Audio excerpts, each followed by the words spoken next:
몇 가지 중요한 거를 한번 짚어보도록 하겠습니다. 이 누가복음은 특별히 그 서두가 굉장히 중요합니다.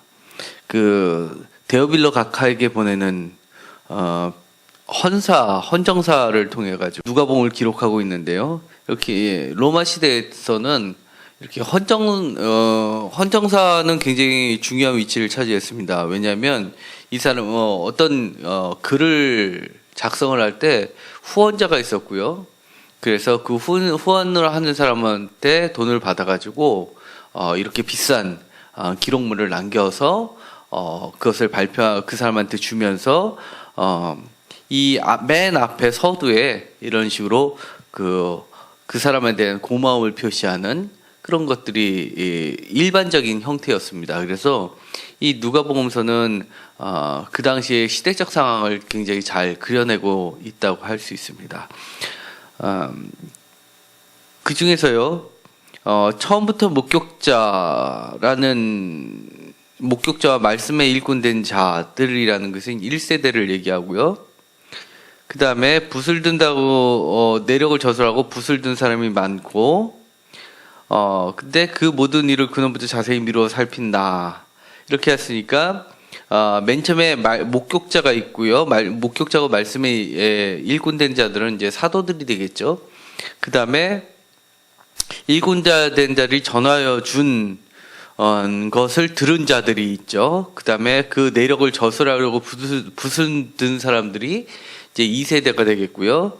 그 다음에 나도 이것을 다시 처음부터 다시 쭉 써내려가는 제 3세대가 있습니다. 그래서 이것은 저희와 같은 이방인 중에서 3세대 주님을 직접 목격하지도 않았던 자들에게는 매우 예수님을 받아들이기 심정적으로 가깝게 기록이 되어 있습니다. 그리고 세례 요한과 예수님의 관계가 이렇게 친척 관계였다라고 되어 있는 것은 누가복음을 통해서 우리가 알 수 있고요. 그래서 심지어 예수 왕조를 이뤘다라고 이제 이 누가복음의 그 족보를 가지고 왕조를 그려내는 사학자들도 있습니다. 그래서 마태복음에서는 아버지 계열을 따라서 쭉 기록이 되어 있는데 이 누가복음에서는 어머니 목의 족보입니다. 그래서 이 마태복음이 14로 끊어지지만 누가복음에는 그렇게 되지 않습니다. 훨씬 깁니다. 그리고 이름들 중간중간 틀리고요. 그렇게 차이가 나는 이유는 왜 굳이 모계를 따졌냐 하면 이 모계로 하면서 이게 그 제사장 계열 쪽으로 쫓아가면서도 그 다음에 다윗 계열까지 이끌어가는 것이었기 때문에 이 누가복음은 단순히 왕으로서만 그려지는 게 아니라 하나의 선지자의 개념으로서도 그려지고 있음을 알 수 있습니다. 그래서 누가복음에 보면 좀 의아한 부분이 있는데요. 누가복음 4장에 보면 예수님의 첫 설교가 나옵니다.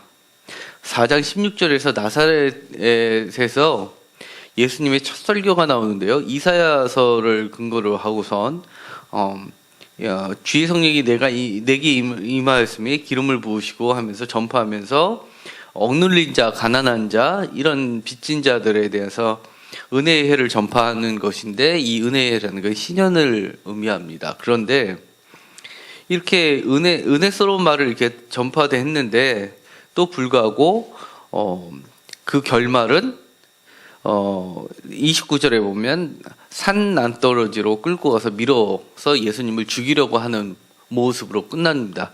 이게 굉장히 이해하기 힘든 구조입니다. 여기서 보면은 이사야서의 글을 펴서 읽고 그 당시 예배 형태는요, 16절에 보면 성경을 읽을 때는 일어서서 읽고요.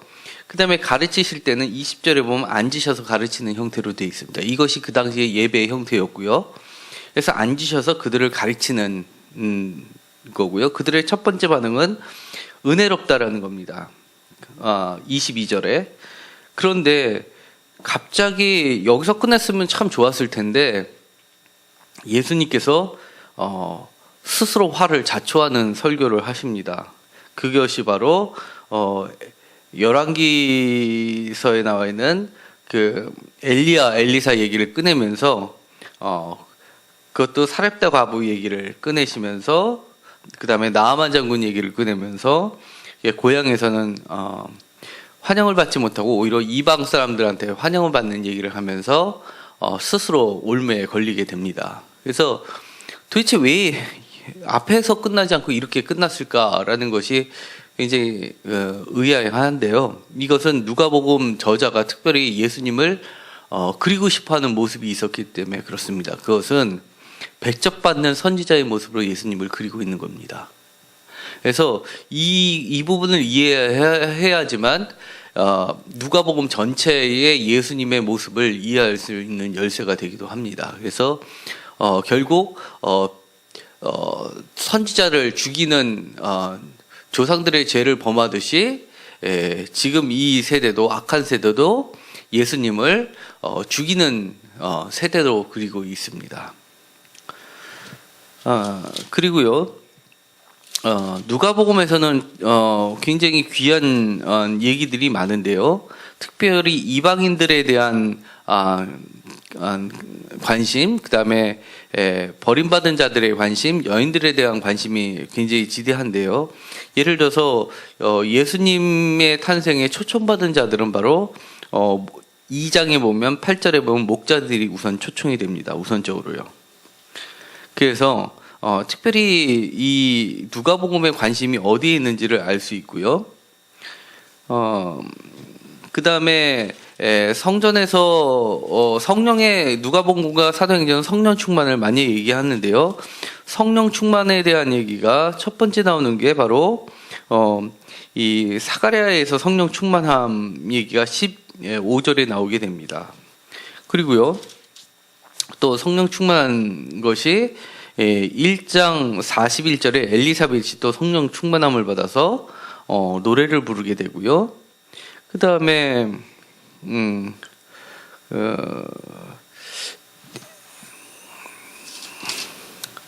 그다음에 67절에도 사가랴가 성령의 충만함을 받아서 예언을 하게 됩니다. 그 다음에 이렇게 시므온도 27절에 보면 2장 27절에 보면 성령의 감동함으로 예수님을 만나게 되고요. 그 다음에 그 예수님에 대한 모습들은요, 이 어릴 때부터 굉장히 독특한 모습들을 그려내고 있습니다. 그래서 태어난 지 8일 만에 할례를 받으러 정결례법을 따라서 성전으로 가는 모습이 바로 누가복음에 기록이 되어 있습니다. 그리고 정결례식을 다 규정대로 유대법에서 정한 대로 다 하고요. 그 다음에 12살 때 얘기도 나와 있는데요. 12살 때 46절에 보면 랍비들과 듣기도 하고 묻기도 하고 그런 모습들이 나오게 됩니다. 그래서 52절에는 지혜가 특별히 강조되고요. 이런 모습들은 예수님을 그리고 있는 모습이 바로 굉장히 유대법을 잘 따랐던 모범적인 모습으로 그려내고 있습니다. 그래서 이 첫 설교도 4장 16절에 보면 안식일에 늘 하시던 대로 이렇게 얘기해서 굉장히 충실히 하나님의 법을 잘 지켰던 자로 예수님을 그리고 있습니다. 그런데 4장 첫 설교를 하고 나서 그리고 나서 이제 귀신들 얘기가 쭉 나오게 되는데요. 여기서 여러 가지 이적들을 베풀면서 중요한 키워드가 있습니다. 그것이 바로 권위입니다. 권위. 예수님이 누구냐라는 문제를 집중적으로 서두에 누가복음에서 배치를 해놓고 있는데요.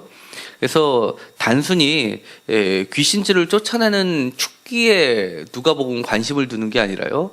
그것을 매개로 해서 예수님의 정체를 밝히고 있는 겁니다. 그래서 첫 설교에는 배척받는 선지자이면서 그 사람의 배척받는 그 선지자의 권위는 어디서부터 왔느냐 하면 하나님으로부터 왔고, 그것이 바로 34절에 보면 하나님의 거룩한 자이기 때문에 그렇다는 것이고요. 그 다음에 결국 36절에 보면 권위와 능력이라는 부분 말로 집중하고 있는 겁니다. 그리고 그 병자를 그 뒤에 고치는 것도 바로 귀신이 나가면서 하는 게 당신은 하나님의 아들이다라고 그리스도인 줄 압니다라고 해서 결국 이런 여러 가지 권위를 하고 이적을 행하는 것을 얘기하는 주된 목적은 바로 예수님의 정체를 드러내기 위해서 글 서두에 이렇게 쭉 배치를 해두고 있다는 것입니다. 그 다음에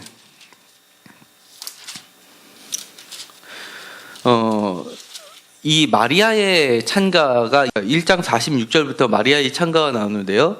마리아는 대표적으로 이제 구약에 있는 그 미리암을 얘기를 하는 거죠. 그래서 모세에 누이면서 이스라엘의 여선지 중에서 첫째가 된 사람이라 할 수 있습니다. 그래서 여기서의 가장 중요한 것은 전복입니다. 낮아진 자가 높아지고 높은 자가, 권위 있는 자가 주저앉게 되는 것, 그리고 가난한 자가 부해지고 부한 자가 빈손으로 돌아가는 것, 새로운 세계가 도래함을 얘기하는 것이 바로 마리아의 찬가의 핵심입니다. 그래서 이 마리아의 찬가는 권세 있는 자를 그 위에 내리쳤으며 비천한 자를 높이셨고 줄인 자를 좋은 곳으로 배불리셨으며 부자는 빈수로 보내셨다라고 하고요. 그 다음에 48절에 보면 이제 후로는 만세 날을 복이 있다 일컬이라 이렇게 얘기를 하고 있습니다.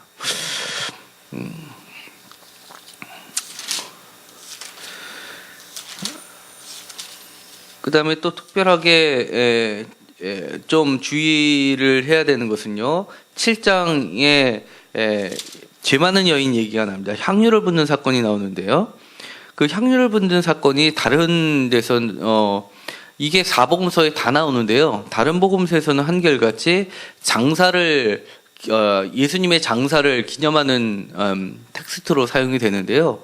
이 누가복음에서는 그런 부분이 나와 있지 않고 죄 많은 여인이라는 부분에 강조를 두고 있습니다. 그래서 얼마나 죄가 많을수록 하나님의 은혜를 경험하고 회개하게 되고, 그다음에 새로운 이스라엘 백성으로 포함되는 것들, 회복되는 것들, 희년의 선포를 예표하는 사람으로 나타나게 되고요. 그리고 특히 여인에 대한 관심도, 죄인과 여인에 대한 관심을 불러일으키고 있습니다. 그래서 여기서도 발에다 붓는 것이 나와 있습니다. 이거는 요한복음하고 요한복음에서 발이고요. 마태복음에서는 머리에 붓는 해서 마태복음에서 왕으로 기름 부음을 부을 때 왕에다 머리에다 붓는 것으로 왕으로서 예수를 묘사하고 있지만, 누가복음과 그다음에 요한복음에서는 발에다 부르면서 길로서 표현하고 있습니다. 종으로서 길로서 표현하고 있고, 그런 점이 이제 차이점이 날 수 있습니다. 그래서 누가복음에서는 이 여인을 회개에다 초점을 맞췄는데, 그 이유는 누가복음이 전체적으로 해서 이 회개에 대해서 회개가 예루살렘부터 시작해서 땅 끝까지 이르는 그런 사건으로 보고 있는데요. 그 보면 누가복음 24장을 한번 가보실까요?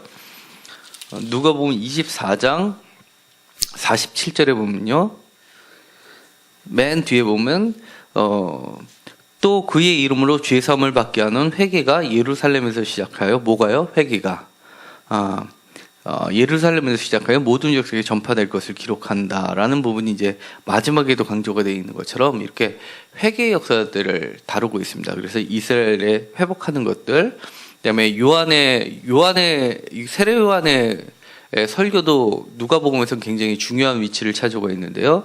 세례요한의 구체적인 설교 내용은 누가복음에만 나와 있죠.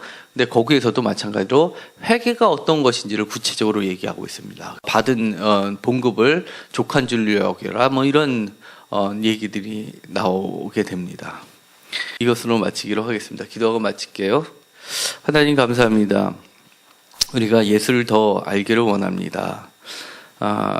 우리가 조금씩 시간을 내서 하나님의 말씀을 듣고 배웁니다. 성령님께서 직접 저희들에게 가르쳐 주셔서 마음판을 새겨주시고 또 어려울 때, 힘들 때, 그리고 우리의 눌렸던 것이 희년이 선포되는 복음의 말씀이 되게 하여 주옵소서. 예수님의 이름으로 기도드렸습니다. 아멘.